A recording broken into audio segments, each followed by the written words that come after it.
Hi friends, good morning. কেমন আছো তোমরা সবাই? এই বৃষ্টি বাদলের দিনে দেখো বৃষ্টি বিদায় নেওয়ার পালা। তো তা না, আমাদের নর্থ বেঙ্গলে কিন্তু বৃষ্টি আবার নতুন করে স্টার্ট হয়েছে। গত দুদিন থেকেই আমি বলছি, তা আজকে দেখো সকাল থেকে মুষলধারে বৃষ্টি।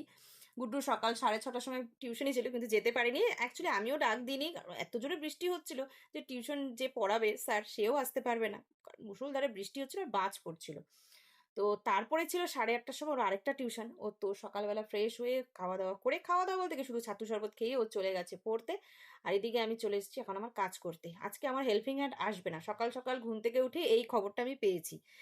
তো ভাবছি প্রথমে না কিছুক্ষণ বসে নিলাম যে কি কি করব কাজ, তারপরে বললাম না এবার বসলে আমার সময় নষ্ট হবে, তো ঝটপট করে বিছানাটা তুলে নিলাম, ঘর ফর ঝাড় ফাড় দিয়ে একদম ঘর টর সব মুছে নিলাম, কারণ তারপরে আমাকে রান্না করতে হবে, কারণ রান্না করতে বেশ খানিকটা সময় লাগে।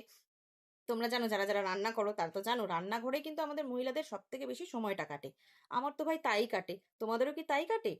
তো এদিকে আমার পুজো দেওয়া হয়ে গেছে, আর ফুল এখন একদমই গাছে ফোটে না। ফোটে না বলতে একদমই না, হয়তো আর কয়েকটা দিন পরে আমার বাড়ির গাছে শিউলি ফুল ফোটা শুরু করবে, কারণ কুড়ি এসছে অনেকগুলো।